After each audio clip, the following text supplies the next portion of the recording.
Bonjour à tous, ravi de vous retrouver nombreux, puisque vous êtes une centaine, je vous le disais, pour ce 9e webinaire de l'année 2023 Made in Nexialist.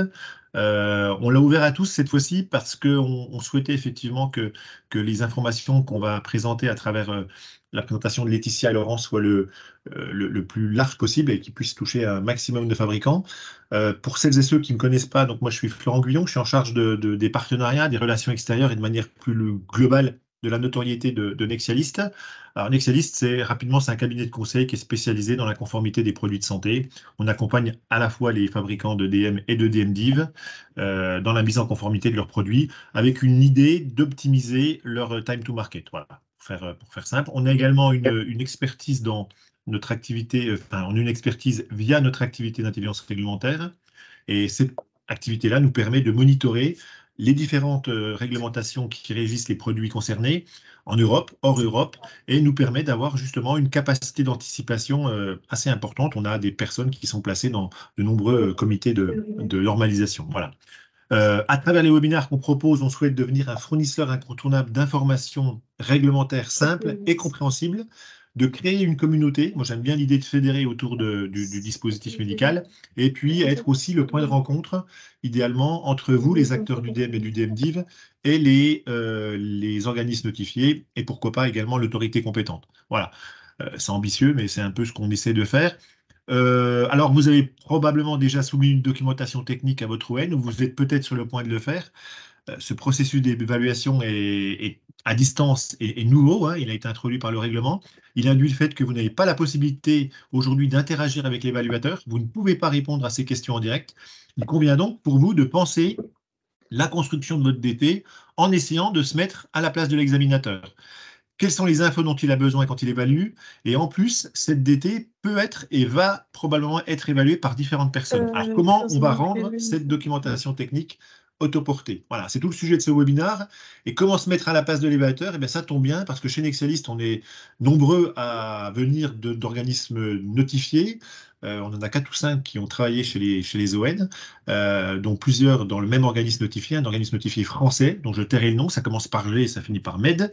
Et il se trouve que les deux personnes qui vont animer le webinaire, Laurence Corral et Laetitia Franck, qui sont consultantes expertes en conformité produit, ont travaillé au sein du GMED et donc sont assez légitimes pour parler de ça. Donc voilà, ils vont co-animer ce webinaire.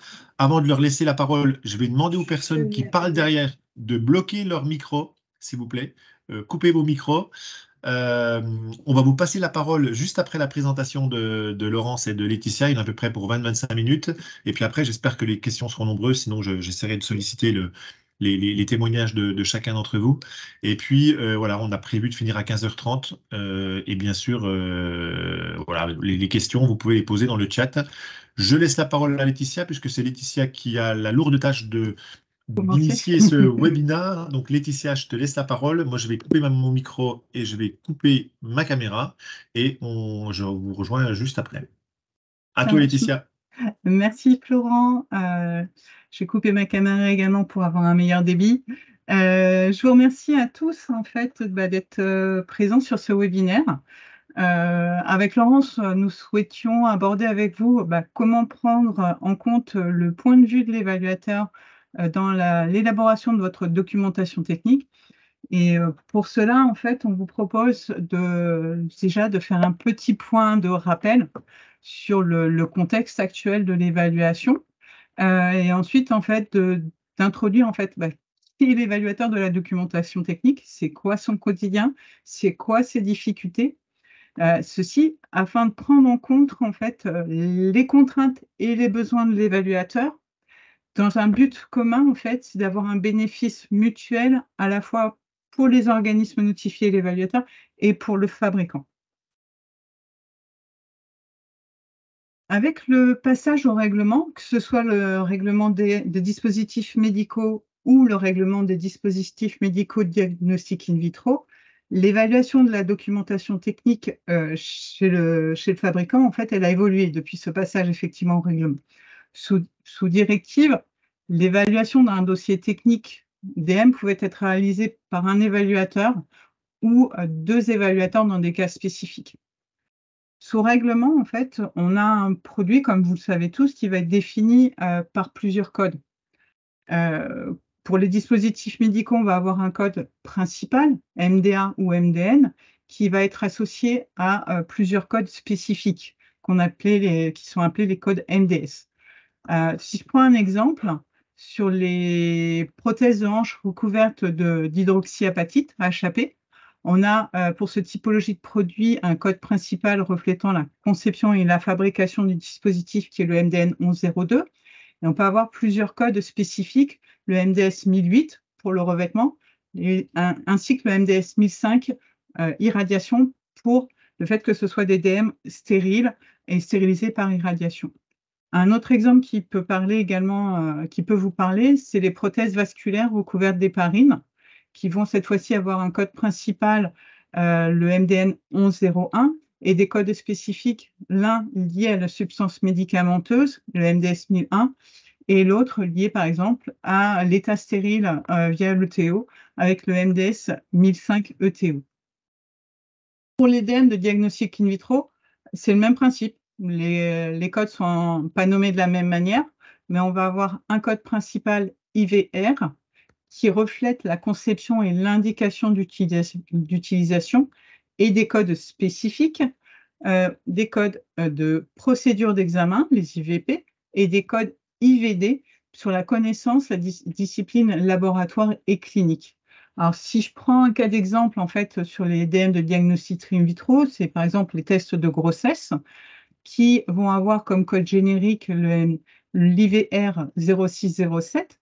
C'est un produit qui est à destination des femmes, donc pas du corps médical, donc ça va être un autotest. Donc ça, c'est un code spécifique, l'IVS 1002, et c'est donc qui arrive en plus.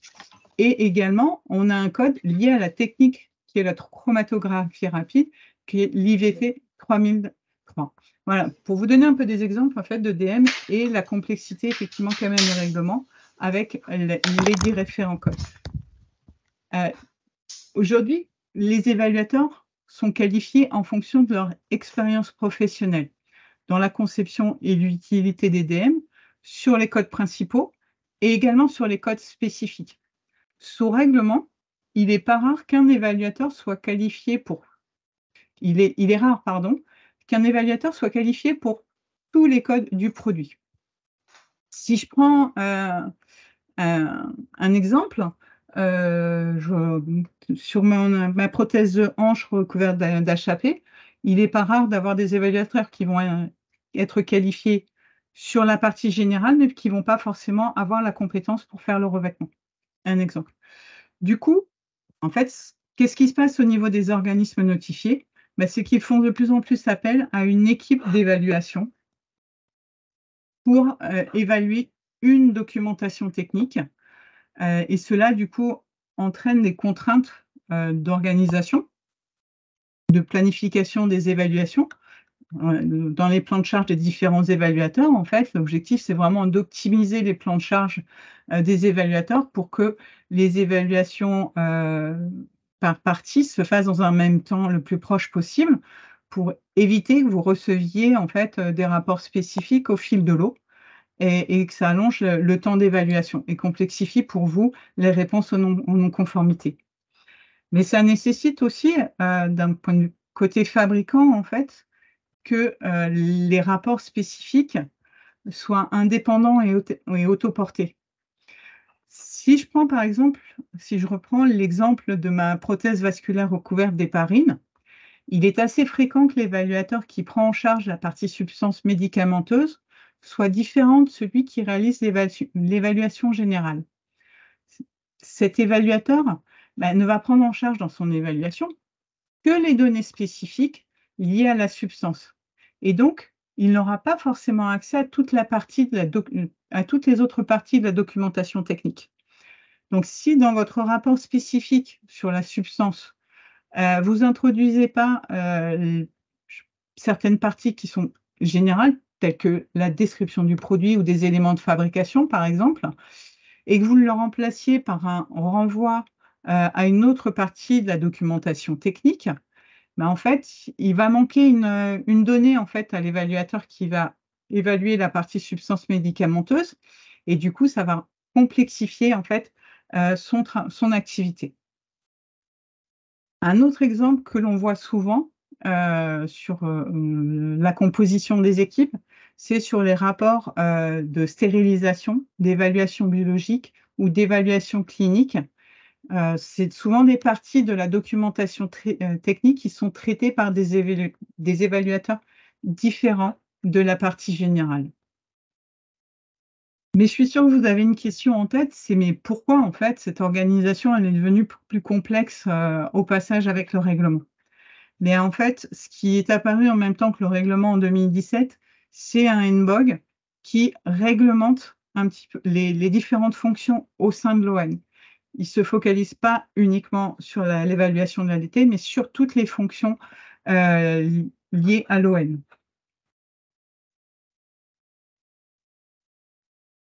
Donc, comme je le disais, en effet, les ON s'appuient sur ce NBOG pour définir les connaissances, l'expérience et formation nécessaires pour chacun des rôles dans le processus de la certification. Ce que je vous propose, c'est de faire un focus sur la conformité de la documentation technique. C'est vraiment l'objet du webinaire d'aujourd'hui. Dans ce NBOG, on distingue 3 rôles distincts qui sont importants pour l'évaluation de la documentation technique. Dans ce NBOG, on parle de Product Reviewer, que vous connaissez très bien sous le terme d'évaluateur. En fait, cet évaluateur, il doit avoir un bagage technique d'au moins 4 ans dans le domaine des dispositifs médicaux ou des dispositifs de diagnostic in vitro, en fonction du périmètre dans lequel il va officier. Et sur ces 4 ans, il doit avoir 2 ans dans la conception, la fabrication, l'utilisation d'EDM ou les technologies à évaluer. Son rôle au sein de l'organisme va être, ça vous le connaissez relativement bien, d'examiner la documentation technique. Donc, il va prendre les éléments que vous allez lui envoyer, il va les lire, il va en prendre connaissance, il va les approprier et il va réaliser les activités d'évaluation de la conformité en connaissance avec le règlement. Il va aller rechercher effectivement les points de divergence, en fait, les écarts qu'il peut rencontrer, que vous avez dans votre documentation technique avec la réglementation. Mais ce n'est pas tout. Son rôle, c'est aussi de pouvoir conseiller l'équipe d'audit qui va venir chez vous auditer certains process. Et ça va faire le lien entre l'évaluation de la documentation technique et l'audit. Alors, je vais reprendre mon exemple effectivement de la prothèse de hanche recouverte d'HAP. Un évaluateur qui a de l'expérience sur la prothèse de hanche non recouverte pourra prendre en charge une partie de l'évaluation, la partie générale. Par contre, il ne pourra pas prendre en charge la partie revêtement. D'où l'utilisation effectivement par les ON d'équipes d'évaluation. Alors là, je vais vous présenter 2 rôles que vous connaissez peut-être un petit peu moins, mais qui pour nous, c'est des rôles qui sont importants pour bien comprendre ce qui se passe au niveau de l'ON dans la chaîne d'évaluation des dossiers techniques. Le premier, c'est le rôle d'évaluateur final ou final reviewer. Alors, c'est un évaluateur aguerri qui possède une expérience renforcée au niveau de l'organisme notifié. Son rôle va être de s'assurer que toutes les évaluations ont été menées conformément aux procédures de l'ON et également de s'assurer que les rapports et la documentation à l'appui sont complets et suffisants. Et bien sûr, du coup, il va rédiger des comptes rendus et des rapports sur les examens finaux. Et enfin, le dernier rôle décrit dans ce NBOG, c'est le decision maker. Ce decision maker, en fait, c'est un évaluateur comme le final reviewer, qui est un évaluateur aguerri qui possède de l'expérience d'au moins 2 ans chez l'organisme notifié et qui va avoir pour rôle de proposer des décisions de délivrance, suspension, restriction, en fonction de ce qui a pu être observé par les évaluateurs dans les différents dans votre documentation technique. Il va avoir un rôle aussi de définir la durée de validité des certificats, voire le cas échéant, voire de définir la période de certification. Alors, j'avais envie de faire un petit focus sur quelque chose que je connais, même si je suis plus au GMED. J'ai souvent entendu parler les fabricants et dire, oui, mais vous nous parlez du comité de lecture, mais c'est quoi le comité de lecture? Qu'est-ce qui se cache derrière ce mot? Comment ça fonctionne? Et c'est vrai que c'est quelque chose, j'ai un peu l'impression côté fabricant que c'est une boîte noire. Et en fait, je voulais vous apporter quelques éléments de clarification sur ce fameux comité de lecture, en tout cas au niveau du GMED. Bah, il va être composé de ce fameux final reviewer, de ce decision maker, de votre chef de projet certification, qui vont revoir ensemble tous les éléments de votre dossier, les rapports, et ils vont faire une analyse effectivement des rapports d'évaluation fournis par les évaluateurs pour émettre une décision. Sachez que quand la décision est prise, c'est une décision d'équipe qui va être prise et qui est vraiment posée. Quand on va aller vers une décision de délivrance ou de suspension ou de restriction, c'est vraiment un point qui est vraiment réfléchi, posé pour savoir l'impact que la décision va avoir en termes de sécurité patient. C'est vraiment le leitmotiv de tous les évaluateurs en fait, au niveau de la chaîne. J'ai un peu divergé de notre évaluateur. Je suis partie un petit peu sur le process. Je vous propose de nous recentrer en fait sur le premier maillon, euh, qui est l'évaluateur, qui va prendre en charge votre dossier ou une partie de votre dossier. Pour vous dire, voilà, qui est-il cet évaluateur? Mais cet évaluateur, c'est un être humain, en fait, qui, euh, son objectif, en fait, c'est vraiment que l'évaluation se passe le mieux possible. Il a il doit être impartial, effectivement, dans son évaluation et ne pas prendre partie prenante ni pour l'ON, ni pour le fabricant. Il doit être le plus juste possible dans son activité. C'est quelqu'un qui peut avoir des doutes et des incertitudes. Si votre documentation n'est pas claire, s'il y a des choses qu'il ne comprend pas, bah, ça va lui amener des doutes et des incertitudes. Et c'est quelqu'un qui ne souhaite, comme je le disais tout à l'heure, pas pénaliser le fabricant. Son but, c'est vraiment d'accompagner et d'être, j'ai envie de dire, l'ami du fabricant pour aller vers la conformité des produits. Quotidien de l'évaluateur de documentation technique, de quoi est-il constitué? Donc, de différentes tâches. Donc, tout d'abord, il doit examiner l'ADT, ce qu'il signifie la lire et la comprendre. Il doit ensuite analyser la conformité des données en regard des exigences réglementaires, puis rédiger une synthèse de ces données évaluées en intégrant les éléments de preuve du fabricant dans son rapport d'évaluation. Ce dernier point est important. Il mérite explication. Pourquoi, en fait, les éléments de preuve doivent être présents dans le rapport d'évaluation? C'est parce que celui-ci peut être inspecté par l'autorité compétente, donc pour la France, l'ANSM, dans le cadre des missions de surveillance des ON.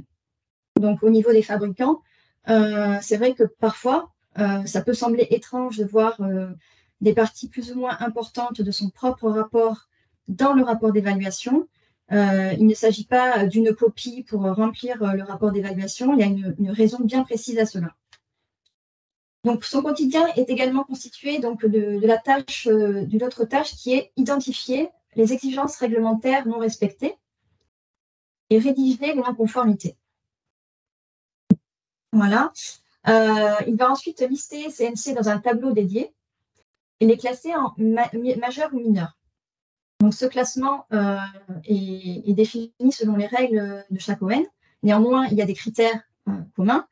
En général, une non-conformité majeure va être une non-conformité qui aura un impact sur la sécurité et l'efficacité du produit, et également une absence de données réglementaires obligatoires pour donner lieu à une non-conformité majeure.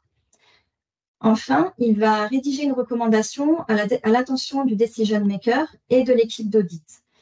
Ça, c'est dans le cas théorique où l'évaluation a lieu avant l'audit, donc ce qui est le cas le mieux, on va dire, mais qui n'est pas toujours possible pour des raisons de contraintes d'organisation et de planning des évaluateurs. Concernant les difficultés du métier d'évaluateur. Tout d'abord, il doit lire des données qui représentent plusieurs centaines de pages. Il doit également aller consulter les exigences réglementaires et techniques dans de nombreux documents, ce qui est un travail assez lourd et fastidieux. Une autre difficulté est le fait que ces rapports s'adressent à des publics différents et doivent répondre aux attentes de chacun, l'organisme notifié, l'autorité compétente et le fabricant. Cela implique un travail de rédaction complexe et qui peut parfois donner lieu à une formulation difficile à comprendre par le fabricant.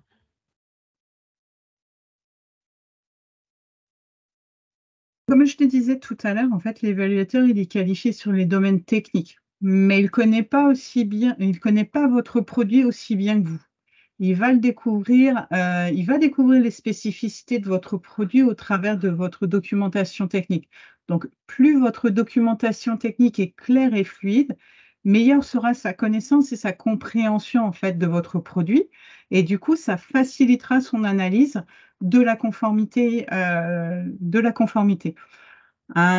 Quelque chose qui peut être intéressant à faire, c'est quand vous créez effectivement les documents, n'hésitez pas à les relire en vous mettant à la place de quelqu'un qui ne connaît pas vos produits pour vérifier effectivement si votre documentation elle est fluide.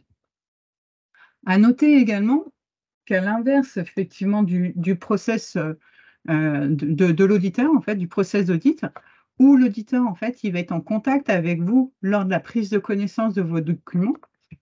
L'évaluateur, il va prendre connaissance de vos documents sans votre support.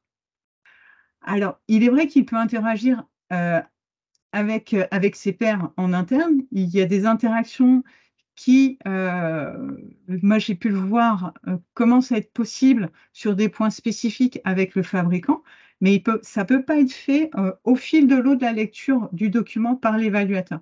Parce que si on va vers ce schéma-là, en fait, on va déstabiliser la planification de l'évaluation et du coup rallonger potentiellement les temps d'évaluation. Un point aussi important dans les difficultés de l'évaluateur, c'est quand il va poser ses conclusions, sa proposition de conclusion, en fait, ça va servir de base pour le decision maker à la prise de décision de certification. Donc, les mots sont vraiment pesés, effectivement, pour être le plus juste et le plus impartial possible pour être le plus juste possible.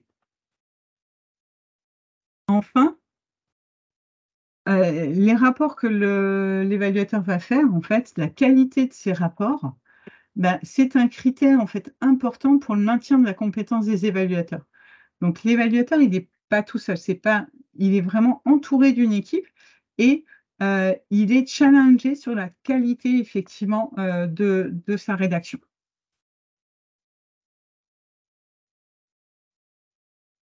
Maintenant que nous avons une meilleure compréhension du rôle d'évaluateur, nous allons voir comment prendre en compte ces contraintes pour élaborer sa DT.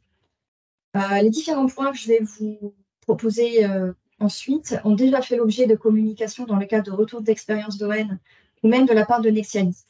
Il est néanmoins important de les envisager maintenant à la lumière des informations que nous vous avons fournies dans ce webinaire. Cela vous permettra peut-être de mieux adapter à ces différentes recommandations maintenant que vous savez que vous pouvez vous mettre dans la peau de l'évaluateur.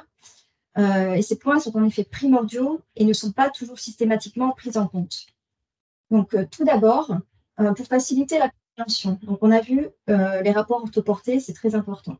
Ensuite, si possible, une DT élaborée sur les modèles de rapports de l'ON, ça fait gagner du temps à l'évaluateur. Mettre du contexte et expliquer, comme on l'a vu, l'évaluateur ne connaît pas votre produit en particulier et il a besoin qu'on lui donne des informations. Les documents searchable, ça c'est quelque chose, c'est un prérequis des ON. Ensuite, mettre des données visuelles, des photos, l'UDM, du packaging. Un plus également, quand c'est possible, c'est d'envoyer un échantillon d'UDM à l'évaluateur. Pour le coup, il a vraiment une vraie représentation de ce qu'est l'UDM dans tout son packaging. Ensuite, aussi un point très important et qui souvent est source de perte de temps par l'évaluateur, c'est de délimiter clairement la portée de l'évaluation attendue, c'est-à-dire les références concernées, s'il y a plusieurs DM, s'il y a des accessoires. Souvent, ce n'est pas assez clairement expliqué dans les DT Et en fait, ce périmètre va vraiment conditionner le contenu de l'évaluation. Donc, c'est vraiment un point important. Comme l'a dit Laetitia, faire relire l'ADT par un relecteur naïf, enfin, n'ayant pas participé à l'élaboration de celui-ci, afin d'avoir un regard externe.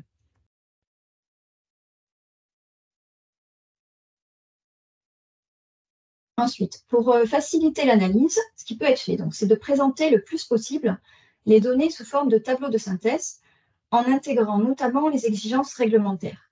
Par exemple, si le fabricant revendique une norme, la conformité à une norme technique particulière, il peut être intéressant de présenter les différentes exigences de cette norme sous forme de tableau, avec les spécifications attendues, les résultats obtenus, toutes les informations. Ça va être à la fois bénéfique pour l'évaluateur, mais également pour le fabricant, car ça lui permettra d'être sûr de n'avoir rien oublié en termes d'exigences normatives. Un autre point, c'est de justifier toute information, pas mettre du déclaratif. Et enfin, pour tout essai, toujours justifier le nombre d'échantillons utilisés et la représentativité des échantillons testés. Par exemple, si des tests ont été réalisés plusieurs années auparavant, il faut justifier que sur le DM actuel qui peut avoir évolué entre-temps, les résultats obtenus sont toujours applicables. Enfin, il faut toujours citer la référence, la version et la date des rapports d'essai. Donc, la prise en compte des contraintes de l'évaluateur va avoir des bénéfices mutuels. Donc, tout d'abord, de l'ON et donc de l'évaluateur. Donc, ça va avoir pour effet une lecture facilitée et donc une rédaction des essais plus précise. Ça entraînera un gain d'efficience. Cela va générer de la confiance de la part de l'évaluateur. Et enfin, un point très important, cela donnera la satisfaction car l'évaluateur passera moins de temps sur la compréhension et la recherche d'informations et plus de temps pour l'analyse. Partie très intéressante du métier d'évaluateur.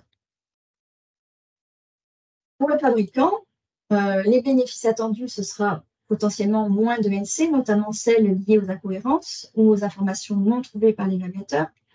Ça permettra du coup une réponse facilitée au NC en raison de l'organisation claire de l'ADT.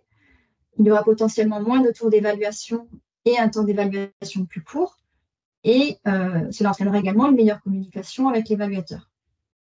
Donc, au final, ça permettra pour le fabricant un gain d'efficience pour l'obtention de la certification et également un gain financier. Je vais être obligé de clore le webinaire. Juste pour vous dire avant de clore le webinaire que le prochain webinaire sera également ouvert à tout le monde et on l'a décidé, on va le faire le 12 octobre à 14h30 et ça sera autour du système de management de la qualité et comment il est important aujourd'hui pour vous de mettre à jour votre SMQ au regard des exigences du règlement. Et puis, on parlait de fluidifier, on l'a encore vu hier à la journée du SNITEM sur le bilan des premières évaluations par les ON, l'importance que Lionel Doreux du GEMED a signifié en disant il faut effectivement, nous, ça nous arrange quand les dossiers sont bons parce que on va plus vite dans l'évaluation aussi. Donc, c'est un petit peu cette idée-là qu'on a eue quand on a créé notre outil Pixies, là, dont on voit la diapo. En fait, cet outil-là, il est là pour accompagner, pour aider en fait les fabricants, pour vous aider. J'ai entendu tout à l'heure qu'il y avait une personne qui était en train de finaliser son dossier avant soumission. Donc nous, on a créé un document pour essayer de vous déminer en fait le dossier. Donc si tu peux montrer la diapo d'après, Laetitia, s'il te plaît. Donc il y a trois niveaux on va dire d'évaluation dans cette partie-là. Non, l'autre c'est bien aussi, mais voilà, donc il y a trois niveaux. Non, merci, tu ne bouges plus.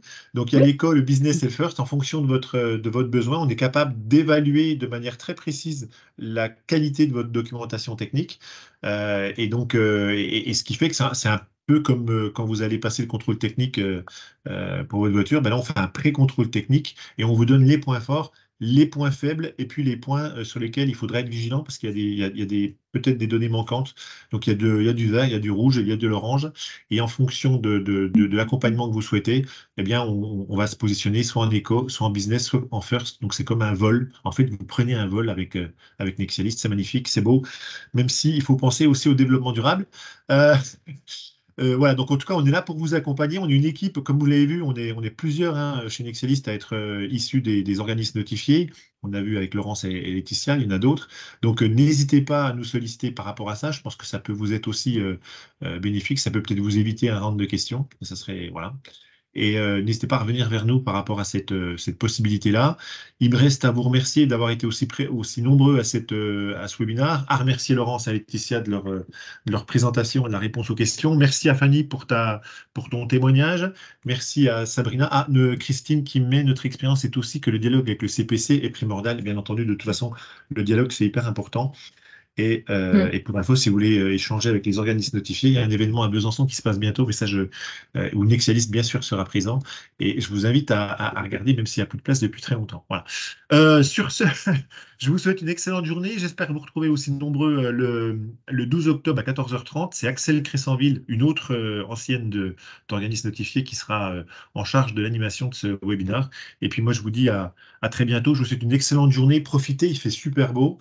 Il fait un temps magnifique et je me demande ce qu'on fait derrière un écran alors il fait un temps de dingue, quoi. Bon, allez, sur ce, je vous souhaite une excellente Merci. journée. À très bientôt. Au revoir. Merci à tous.